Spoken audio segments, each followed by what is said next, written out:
Hello अस्सलाम वालेकुम दोस्तों। उम्मीद है आप सब लोग खैरियत से होंगे और इन्जॉय कर रहे होंगे, पढ़ रहे होंगे, सीख रहे होंगे।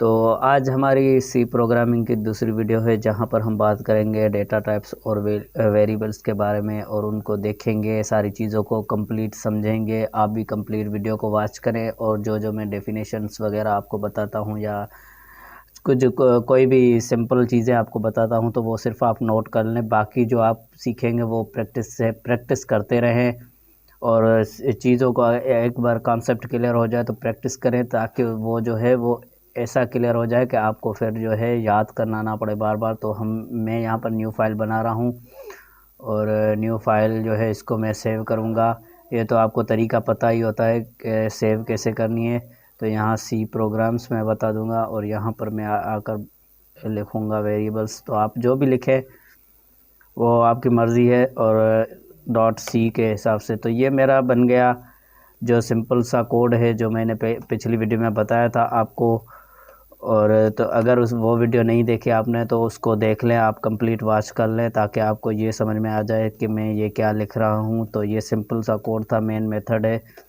तो ये मैंने पिछली वीडियो में बता दिया। अगर आपने नहीं देखी तो डिस्क्रिप्शन में लिंक पड़ी है, ऊपर भी आइकन में शो हो रही होगी।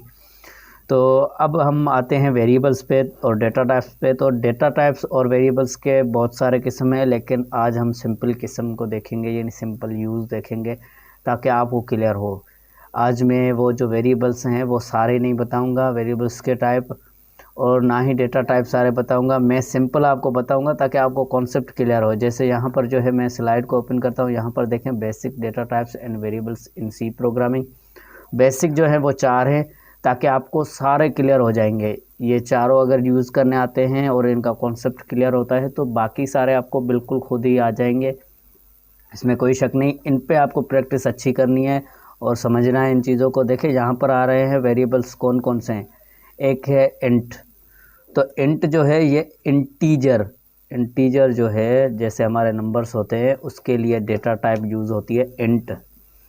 अच्छा, नंबर्स आ जाते हैं इसमें इंटीजर में। तो यहाँ पर इंटीजर की जो वैल्यूज़ की वो साइज़ है, या आप कितने दे सकते हैं, 4 भी दे सकते हैं, एटलीस्ट 2 भी दे सकते हैं इंटीजर में। अच्छा, फॉर्मेट स्पेसिफायर क्या है इसमें सी में, तो इसको भी हम देखेंगे, आई को और परसेंटेज डी को।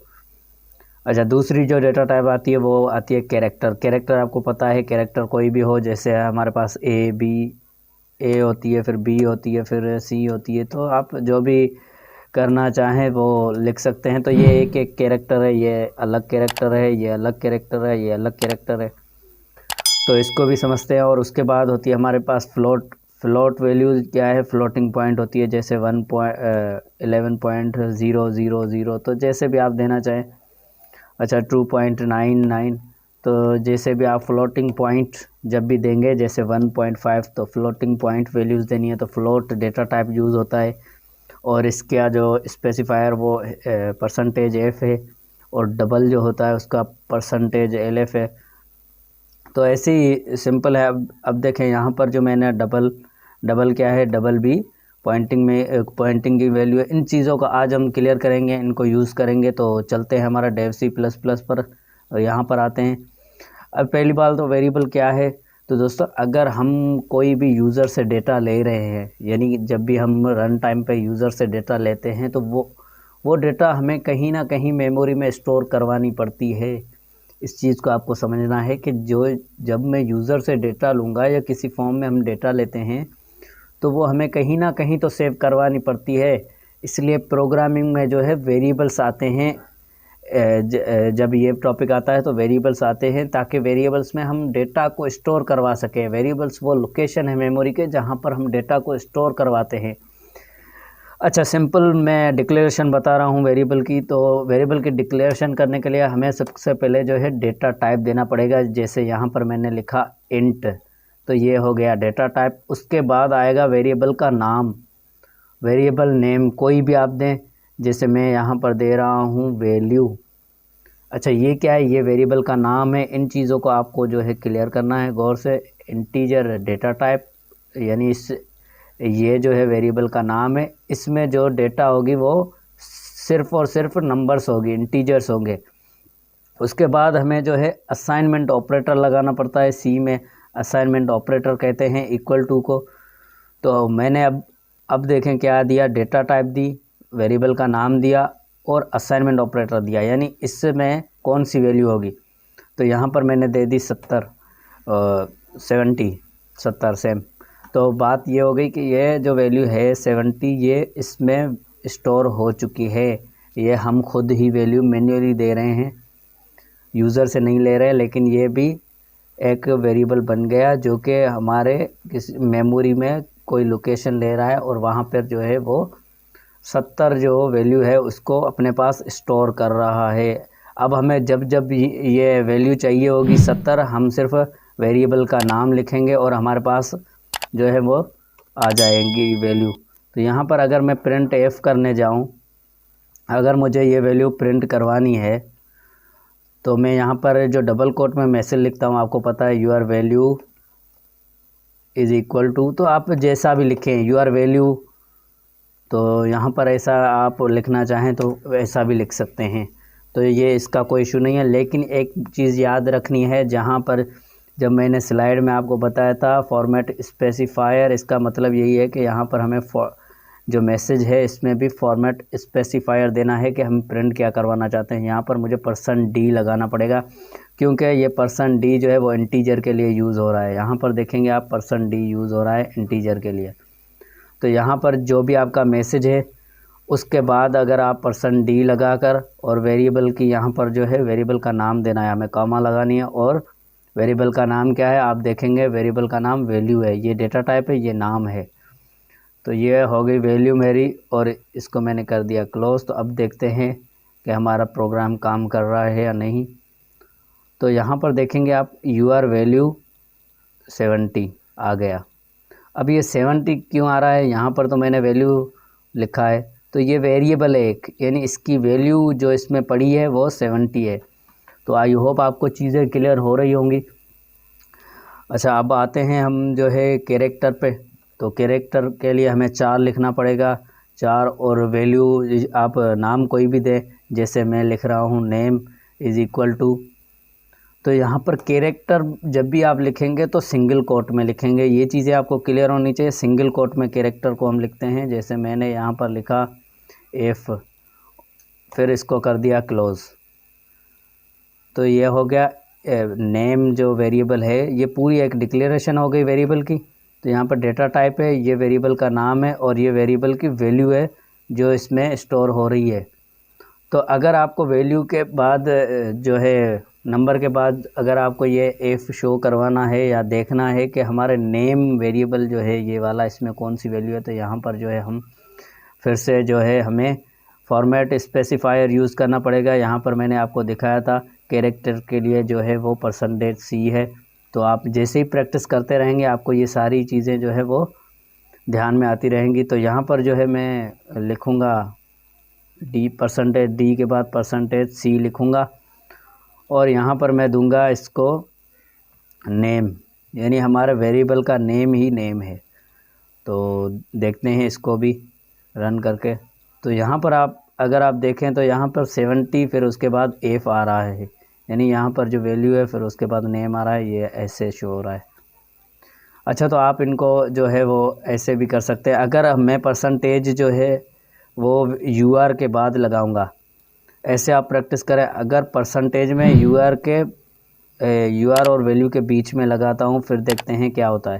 तो आप देखेंगे यूआर 70 वैल्यू एफ, तो आप देखेंगे ये यहाँ पर इफेक्ट शो हो रहा है। तो आप इन चीज़ों को बार बार प्रैक्टिस करें और देखें यहाँ पर आउटपुट फ़र्क आ रहा है। तो ये होता है फॉर्मेट स्पेसिफायर। अच्छा, तो अब हम यूज़र से इनपुट लेंगे।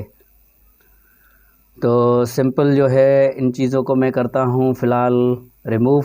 और अब मुझे उम्मीद है आप लोग जो है वो कोई रजिस्टर या पेपर पेन पर नोट कर रहे होंगे साथ ही साथ। तो अब हम लेंगे यूज़र से इनपुट। तो यूज़र से इनपुट लेने के लिए जो है वो हम स्कैन एफ फंक्शन यूज़ करते हैं। तो यहाँ पर मैंने लिखा स्कैन एफ और यहाँ पर जो है वो प्रिंट एफ की तरह ही हम जो है स्कैन एफ में जो है वैल्यूज़ लेते हैं। तो अगर मुझे वैल्यू लेनी है तो मुझे वैल्यू लेनी किस चीज़ में है, वो कहाँ पर सेव होगी, उसके लिए हमें जो है पहले वेरिएबल बनाना पड़ता है। जैसे मैंने बनाया इंट, नाम आप कोई भी दें, जैसे मैं लिख रहा हूँ एज और यहाँ पर इसको मैंने वैल्यू असाइन नहीं की क्योंकि मैं यूज़र से लूँगा। तो यहाँ पर आप इसको क्लोज़ कर सकते हैं। तो इंट और वेरिएबल का नाम क्या है, एज। तो अगर मुझे इस वेरिएबल को यानी जो यूज़र देगा वो वैल्यू इस वेरिएबल में अगर मुझे स्टोर करवानी है तो आप ध्यान दें, यहाँ पर मुझे जो है पहले फॉर्मेट स्पेसिफायर लगाना पड़ेगा।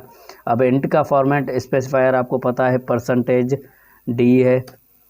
तो ये मैंने यहाँ पर लिखा %d डबल कोट में, फिर कामा दूंगा, फिर मुझे जो है एंड जो है वो देना पड़ेगा। एंड का सिंबल जो है आपको देना है, ये आपके कीबोर्ड पे मौजूद होता है। फिर हमें लिखना पड़ेगा एज। तो अब ये क्या होगा, ये जो है एज जो है ये इसमें जो है सेव हो जाएगी, यानी यूज़र जो भी वैल्यू देगा उसमें ये सेव हो जाएगी। अब देखते हैं इसको रन करके यूज़र लेता है या वैल्यू नहीं। तो यहाँ पर देखें ये वैल्यू मैं दे सकता हूँ। फिर यहाँ पे अब ये प्रोग्राम कंप्लीट हो चुका है। अच्छा, तो अब हमें क्या करना है, इस वैल्यू को प्रिंट करवाना है। सबसे पहले जो है मुझे एक मैसेज प्रिंट करवाना है। तो मैसेज प्रिंट करवाने के लिए आपको पता है प्रिंट एफ यूज़ होगा और डबल कोट में हम अपना मैसेज लिखेंगे इंटर योर एज। और उसके बाद जो है मैं न्यू लाइन करने के लिए जो है \n लगाऊंगा। तो ये एस्केप सीक्वेंसेस है, इनको भी आप क्लियर करें कैसे यूज़ करते हैं। ये न्यू लाइन के लिए यूज़ होता है। तो इंटर योर एज आ गया, तो यानी वो एज मांगेगा। उसके बाद लास्ट में फिर मैं इसको प्रिंट करवाऊँगा। तो मैं यहाँ लिखूँगा प्रिंट ए फंक्शन, और यहाँ पर फिर मुझे % लगाना पड़ेगा क्योंकि मैं क्या प्रिंट करवाना चाह रहा हूँ, मैं इंटीजर वैल्यू। तो यहाँ पर मैं मैसेज लिख सकता हूँ कि your age is equal to. तो आप देखें सिंपल है। तो यहाँ पर % लगाया, उसके बाद मुझे जो है कामा देनी पड़ेगी और अपने वेरिएबल का नाम देना पड़ेगा, यानी जो भी यूज़र ने वैल्यू दी होगी वो कहाँ पर स्टोर है, अब एज में स्टोर है। यहाँ पर स्टोर करवा रहे हैं और यहाँ पर प्रिंट करवा रहे हैं। तो रन करते हैं प्रोग्राम को और देखते हैं। तो यहाँ पर मैसेज आ रहा है इंटर योर एज। तो इसको दरअसल मैं जो है अब एज दूंगा, देखूंगा। तो यहाँ पर जो है मैंने इसको दी, सॉरी, दोबारा इसको हम जो है रन करेंगे। तो यहाँ पर ये मैं क्लोज़ कर दूंगा। अब दोबारा से रन करते हैं। तो यहाँ पर मैं इसको एज दूंगा। तो मेरी एज दरअसल है 95। तो मैंने 95 दिया तो लिख कर आ गया your age is equal to 95। तो 95 कहाँ से आ रहा है, ये एज वाले वेरिएबल से आ रहा है। पहले हम यूज़र से डेटा ले रहे हैं और उसके बाद जो है वो प्रिंट करवा रहे हैं। तो आई होप आपको ये चीज़ें क्लियर हुई होंगी। अगर एज की जगह पे हमें इंट एज की जगह पे अगर हम फ्लोट लिखेंगे तो आपको पता है पॉइंटिंग वैल्यूज़ होंगी। तो अब जो फ्लोट है उसमें हम इंटीजर को भी, यानी इंटीजर वैल्यू को भी स्टोर करवा सकते हैं। लेकिन अब देखें जब फ्लोट प्रिंट होगी तब फ्लोट वैल्यू में ही होगी। यहाँ पर मैंने लिखा 55। तो यहाँ पर आप देखेंगे your age is equal to 0। अच्छा, ये एरर क्यों आ रहा है, यानी ये बग क्यों है, क्योंकि ये जो है यहाँ पर हमने जो है फॉर्मेट स्पेसिफायर नहीं दिया, यहाँ पर भी नहीं दिया। तो यहाँ पर फॉर्मेट स्पेसिफायर हमें एफ लिखना पड़ेगा क्योंकि अब जो एज है वो फ्लोट का वेरिएबल है। यहाँ पर देखेंगे फ्लोट का वेरिएबल है, और यहाँ प्रिंट करवाने के टाइम भी हमें एफ देना पड़ेगा। तो अब रन करते हैं। अब यहाँ पे सिंपल वही 55 लिखते हैं। तो यहाँ पर देखेगा योर एज इज़ 55.0000। तो ये फ्लोटिंग वैल्यू में आ गई। तो आई होप आपको चीज़ें क्लियर हुई होंगी। इंशाल्लाह मिलते हैं नेक्स्ट वीडियो में। तब तक के लिए प्रैक्टिस करते रहें और जो है प्रॉब्लम्स को देखें और जो है वेरिएबल्स बनाते रहें, प्रैक्टिस करते रहें और कोशिश करें। इंशाल्लाह नेक्स्ट वीडियो में और भी चीज़ों को कवर करते रहेंगे। तो थैंक यू दोस्तों, मिलते हैं नेक्स्ट वीडियो में। अल्लाह हाफ़िज़।